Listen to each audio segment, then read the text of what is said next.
The sound wasn't a crack. It wasn't a thud. It was an explosion. A heavy, crystal whiskey glass, the kind you find in the most expensive suites of the Fontainebleau Hotel, smashed against the wall. With the force of a cannonball. It shattered into 1,000 jagged diamonds, spraying shards across the plush velvet carpet. One particularly large piece of glass spun through the air, catching the light of the vanity mirror, and missed Dean Martin's left eye by less than 3 inches. The dressing room, which moments ago had been filled with the buzz of after-show adrenaline, went instantly, terrifyingly silent. You could hear the hum of the air conditioner. You could hear the distant, muffled roar of the ocean outside. And you could hear the heavy, ragged breathing of the most powerful man in the entertainment industry. Frank Sinatra stood in the center of the room. His tuxedo tie was undone, hanging loose around his neck like a noose. His face, usually the picture of cool control, was twisted into a mask of pure, unfiltered rage. His veins were bulging against the collar of his shirt. His hands were shaking, not from fear, but from a violence he was struggling to contain. Opposite him, leaning casually against the makeup counter, stood Dean Martin. Dean didn't flinch. He didn't blink. He didn't look at the glass that had almost blinded him. He simply took a drag from his cigarette, breathed out a long, slow cloud of gray smoke, and looked at his best friend with an expression that wasn't anger. It wasn't fear. It was pity. In that room, on that humid night, in February 1965, the world stopped turning. The makeup artist, a young woman named Sarah who had been dreaming of this job for years, was pressed against the wall, covering her mouth to stop a scream. The head of security, a giant of a man named Big Tony, who had seen mob hits and bar brawls, looked ready to run. Because this wasn't just a fight between two singers. This was a collision of galaxies. This was the moment the Rat Pack mythology cracked open to reveal the ugly human truth underneath. Everyone knows the legend. They were the kings of Las Vegas. They were the brothers who ruled the world. But nobody talks about this night.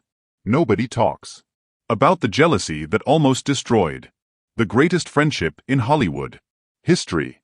What happened in the next 20 minutes has never been fully told until now.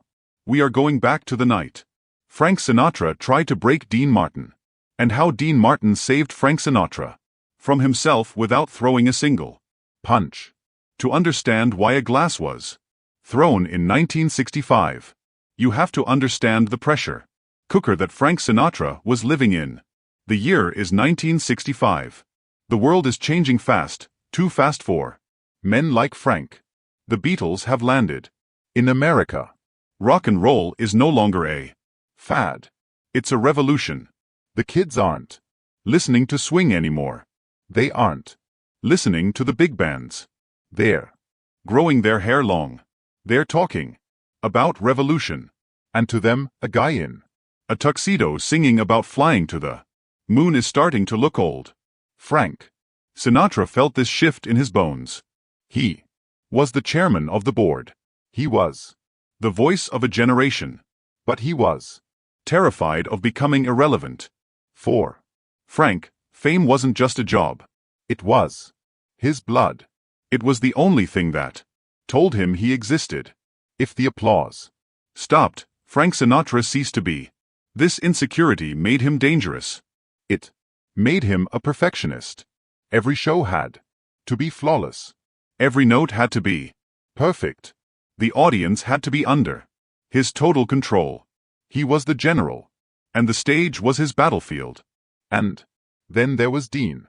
Dean Martin was the opposite of Frank in every conceivable way. Dean didn't care about the Beatles. He didn't care about the changing culture. He didn't even really care about show business. Dean was a man who clocked in, did his job, and clocked out. He preferred a Western movie and a golf game to a glamorous party. But here was the cruel irony that ate away at Frank's soul. The less Dean cared, the more the world loved him. In 1964, Dean had knocked the Beatles off the #1 spot on the charts with Everybody Loves Somebody. Frank hadn't had a #1 hit in years. Dean's TV show was the highest-rated program in the country. Frank was struggling to find his footing in television. When they stepped on stage together, the dynamic was obvious. Frank was working hard. He was sweating. He was pushing his voice to the limit, demanding respect, demanding love. Dean would just wander out holding a drink, which was usually just apple juice, but the crowd didn't know that.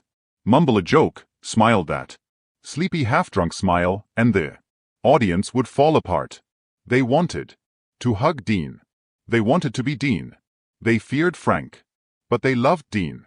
And on this specific night at the Fontainebleau in Miami, that love became a weapon. The Fontainebleau was the crown jewel of Miami Beach. It was where the high rollers, the politicians, and the mobsters came to winter. The main showroom was packed to the rafters. 2,000 people squeezed into tables. Cigarette smoke hanging in the air like a blue fog. Diamonds glittering under the stage lights. The energy in the room was strange that night. It was rowdy. It was a Friday night drinking crowd. They weren't there for high art. They were there to party. Frank opened the show. He was in a foul mood even before the curtain went up. He had been fighting with the hotel management about the sound system. He had a headache. He started with "I've Got You Under My Skin." It's a masterpiece of a song requiring tension and release. Frank was building it up, closing his eyes, reaching for that emotional depth. From the back of the room, a drunken tourist shouted, "Where's Dino?" Frank froze. His eyes snapped open. He glared into the darkness. "I'm singing here," he snapped into the microphone. "Show a little class, pal." The audience giggled nervously. Frank tried to recover. He went into the next verse. "Bring out the drunk." Another voice shouted. Frank stopped the band. He motioned for silence. "You know," Frank said, his voice dripping with venom, "if you don't like it, you can leave. I don't need your money. I got more money in my pocket than you'll see in a lifetime." It was the wrong move. The crowd turned. They started murmuring. A low hum of dissatisfaction filled the room. Frank was losing them. He was fighting the audience, and the audience was fighting back. He was the angry father yelling at the kids. Then the side curtain opened. Dean Martin didn't walk onto the stage. He floated. He stumbled slightly, caught himself on the piano, and looked at the audience with a confused expression. "Is this the bus to Steubenville?" he asked into his lapel, pretending it was a microphone. The tension in the room vanished instantly. The laughter was explosive. It was a wave of relief. "Dino, Dino," they chanted. Dean looked at Frank, who was standing stiffly at center stage. "Hey, Frank," he drawled. "Why the long face? Did the horse die?" The crowd roared. For the next 40 minutes, it was the Dean Martin show. Every time Frank tried to sing a serious ballad, the crowd was restless until Dean chimed in with a joke or a harmony. Dean wasn't doing it to be mean. He was doing it because that was the act. That was the formula, the straight man and the clown. But tonight, Frank didn't want to be the straight man. He wanted to be the star. Every laugh Dean got felt like a knife in Frank's ribs. Every cheer for Dean felt like a boo for Frank. By the time they reached the finale, Frank was singing with a mechanical aggression. He wasn't looking at Dean. He wasn't looking at the audience. He was staring at a spot on the back wall, seething. When the curtain fell, the applause was deafening. But Frank didn't stay for the bow. He ripped his microphone out of the stand, threw it onto the piano with a deafening thud, and stormed off the stage. Dean watched him go. He waved too. The crowd smiled, took one last bow, and followed his friend into the darkness. He knew a storm was coming. He just didn't know it would be a hurricane. We are back in the room. The glass has just shattered. The echo is still bouncing off the walls. Frank is panting. You did that on purpose, he hissed. His voice was low now. Dangerous. You saw me struggling out there. You saw they were turning on me. And you piled on. Dean picked up a towel and wiped his face slowly. I was doing the act, Frank. That's the bit. I play the fool. You play the star. You weren't playing the fool. Frank screamed, taking a step forward. You were playing a king. You think you're better than me, don't you? You think, because you got a TV show and a few hits, that you don't need the chairman anymore? I never said that, Dean replied calmly. You don't have to say it, Frank. Grabbed a chair and slammed it against the floor. I see it in your eyes. You think this is easy. You think you can just walk through life, drink your bourbon, play your golf, and the world will just fall at your feet. You have no idea what it takes to stay on top. You have no discipline. This was the core of Frank's resentment. He worked 18 hours a day to be Frank Sinatra. Dean Martin seemed to become a legend by accident. You're lazy, Dean, Frank spat. You're a lazy, talented son of a gun who doesn't respect his own gift. Sarah, the makeup artist, was trembling. She had heard stories of Frank's temper, how he had thrown phones through windows, how he had punched photographers. She thought she was about to witness a murder. Dean looked at Frank. He looked at the pain behind the anger. He knew Frank better than anyone. He knew that this wasn't about the show. It wasn't about the audience. It was about fear. Frank was terrified that he was unlovable. He believed that if he wasn't the best, he was nothing. Dean could have fought back. He was a boxer in his youth. He had hands like stones. He could have knocked Frank out with one punch. Or he could have destroyed him verbally. He could have said, Frank, nobody buys your records anymore. Frank, you're losing your hair and your voice. Frank, they like me better because I'm nice to them. If Dean had said any of those things, the Rat Pack would have ended that night. The friendship would have died. Instead, Dean did something extraordinary. He walked past Frank. He walked over to the portable bar set up in the corner of the room. The ice bucket was melting. The bottles were gleaming under the lights. Dean picked up a bottle of Jack Daniels. Frank's drink, not his own. He poured 2 glasses. He didn't rush. The sound of the liquid hitting the glass was the only sound in the room. Glug, glug, glug. He turned around and walked back to Frank. He stood toe-to-toe with the man who had just tried to scar him for life. Dean held out the glass. Frankie, Dean said. Frank didn't take the glass. He was still vibrating with adrenaline. Don't you try to smooth this over with a drink, Dean. Take the drink, Dean said. His voice was firm now, not soft. Commanding. Frank looked at the glass. Then he looked at Dean's eyes. You know what your problem is? Dean asked quietly. Frank braced himself for an insult. Your problem, Dean continued, is that you think you have to earn it every single night. You think if you don't bleed on that stage, they're going to stop loving you. They will, Frank whispered. That's how this business works. No, that's how you work. But look at me, Frank. Dean took a sip of his drink. I'm a hustler, Dean said. It was a shocking admission. I'm a guy from Steubenville who got lucky. I can't sing like you. I can't phrase a song like you. Nobody can. You're the voice, Frank. There's only one. When I look in the mirror, I see a con man. When the world looks at you, they see history. He took a step closer, invading Frank's personal space, but with warmth. not aggression. Tonight, yeah, they laughed at my jokes. Because jokes are cheap, Frank. Jokes are easy. But when you sang Angel Eyes, I saw a woman in the front row crying. I saw a guy holding his wife's hand tight.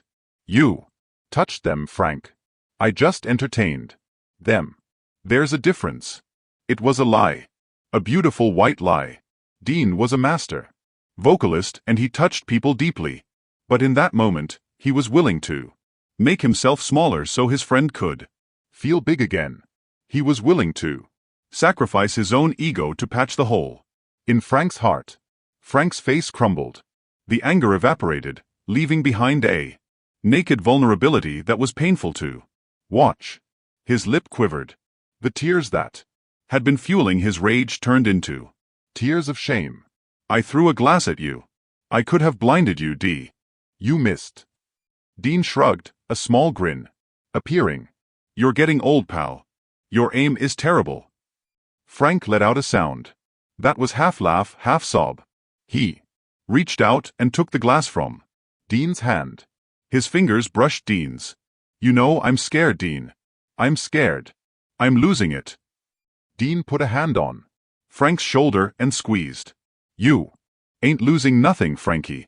You're just holding on too tight. Let go a little. Let me be the clown. Let me take the heat. You just stand there and sing. That's all you got to do. Frank nodded, wiping his eyes with the back of his hand. He took a long swallow of the whiskey. He breathed out a long, shuddering sigh. The tension in the room broke. Sarah, the makeup artist, finally breathed out. Big Tony, the security guard, relaxed his thumb from his belt. Dean turned to the staff. All right, show's over, folks. Nothing to see here. Just two Italians discussing opera. He turned back to Frank. We got a second set in 20 minutes. You want to cancel? Frank straightened his tie. He slicked back his hair. He looked in the mirror. He saw the red eyes, but he also saw the resolve returning. Cancel, Frank said, and let you have the night off. Not a chance, Dean laughed. A real hearty laugh. Good, because I need the money. I got alimony to pay. When the curtain rose for the second show that night, the midnight show, the atmosphere was different. Usually, the second show is looser, drunker. But that night there was a precision to the performance that was terrifying.